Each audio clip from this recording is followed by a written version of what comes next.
Welcome back into the Sports Source, this segment of our program. Brought to you by Calhoun's. The holidays are upon us. That means it's a great time to give Copper Cards. That means fresh, delicious Tennessee food. East Tennessee Farms, East Tennessee Poulterers. That's where they get their food whenever possible. And you can give these Copper Cards, good for any of the Calhoun's family of restaurants, and they have no expiration dates. That's key, because I always get those things, put them in my glove box and forget about them, and then find them 3 years later, and doggone it, it's used up. So Calhoun's. That's where you need to go and get Copper Cards this holiday season. Want to welcome in our wave of VFLs in to talk about the new hire. We have Sterling Hinton, we have Bobby Scott, we have David Ligon. I appreciate all you guys coming in on this cold December morning. First, I'm going to start with Bobby. Your thoughts on Tennessee hiring an Alabama guy as head coach? There's some people that don't like that. I think most are over it at this point. Your thoughts on hiring an Alabama guy? You know, when I played in 69 to 70, Coach Dickey moved to Florida. Coach Battle was made the head coach, who played at Alabama. He was a split end and a great player there. We were 11-1. Didn't really hurt much, did it? Didn't hurt a bit. Well, everybody always wants the local guy. Your guy likes the local guys, but the reality is, most of these guys work pretty hard for whoever's writing their check. That's for sure. So and I think he's a good hire, and I think, you know, the reason that I really feel like he's a good hire is because, you know, I trust Philip. I think Philip thinks that this is the best coach that he could possibly have gotten. Perfect throw into my next question from Mr. David Ligon down there. How much do you think, we talked about the perspective changing on Jeremy Pruitt, one, the timing, two, who introduced him. Right. Among VFLs, how much do you think faith in Pruitt has been bolstered, as Bobby said, by the fact it's Philip Fulmer that introduced him? I definitely think so, from what I've heard and what I've seen. You know, guys that have played for Coach Fulmer, whether as a head coach or coordinator or an assistant coach, we've been around his decision-making processes. We've seen some of the hires he's had before and the successes that he's had there. So I think it definitely helps. But, you know, at the end of the day, he's not infallible. So, you know, he could make a mistake. We'll see.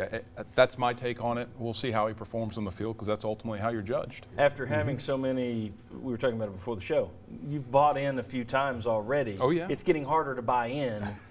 Making me more cynical at this whole process. Exactly. Which you're not the only one. There are a lot of fans out there. Yeah, but you know what? Winning will fix all of that. Yeah, so. it does every time, doesn't it? Yes. Last Sunday I said on the show that I thought Philip Fulmer would be motivated. He sat on the sideline for 10 years. He's wanted back in the game. Nobody ever feels like they were correctly fired. I've never heard anyone say, yeah, you know, I really deserved that. They all think I deserved more time. I think it's clear. He came back motivated. He's looked energized. He looks like he's enjoying the athletic director spot. Yes, Bobby? And another thing is, when they had the press conference to introduce Philip as the new athletic director, that university went from chaos to calm in about 20 minutes. Sterling, your thoughts on Philip Fulmer being back in one, he calmed things down. Two, it's clear he is motivated and enjoying this. He's re-energized. Your thoughts on what he's done this first week? Well, first of all, we got to look at his resume. I mean, Coach Fulmer was a player, assistant coach, head coach, and one at every level. So now he's taking the bull by the horns and being an athletic director and ready to take the athletic program to the level where he thinks it should be. And he's excited. He's excited. Now, he has chosen to allow Jeremy Pruitt and Kevin Shearer also. Kevin Shearer, who looks like he's going to be your new defensive coordinator, he's at Georgia. These guys are going to be coaching through the playoffs. Do you guys agree, just quickly, 10 seconds, do you agree with letting him coach the playoffs? Philip Fulmer looks at it and says that's great for recruiting for Tennessee, because you're going to see our next head coach on the sideline of these playoff games. Do you agree or disagree? Do you want him here starting out, or are you cool with him going? Let him coach playoffs. Let them all coach playoffs. Let's get another national championship in our fabric. Okay. I think that's what's going to happen. I say get him here and get him working on what he needs to get this program back on the right track. But I do agree there is some potential there if he goes and wins it all, you know, as a part of Alabama, that it helps bolster some things, but there's also a downside if he doesn't. Yeah, if it doesn't go well, that's not going to be. We'll talk about that a little bit later in the show. Sterling, I'll come back to you. Okay. Have you got your mic still working? Yeah, I'm on. Okay, good deal. You hate Alabama. Woo! I mean, I know you hate Alabama. Be clear. So does this mean you're pulling for Alabama to win a national championship?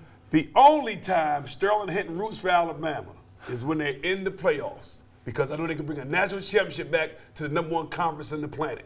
That's the only time I root for them. So guess what?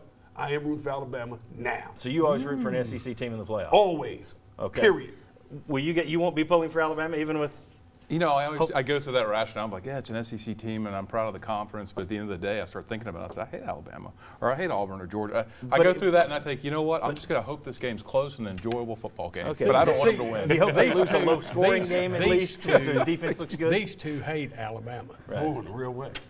I'm not crazy about them, but I respect them Yes. because Sure. I never lost to them. It's And amazing. so, I mean, you know, I respect them because they come out, they played me hard as they could play, and they still got their butt beat.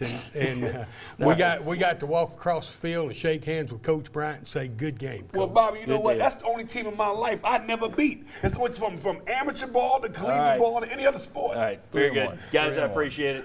We're going to have these guys back for much more when we come back on the Sports Source. We're going to talk about Tennessee staff that they're putting together and also an update on recruiting. Come on back on the Sports Source.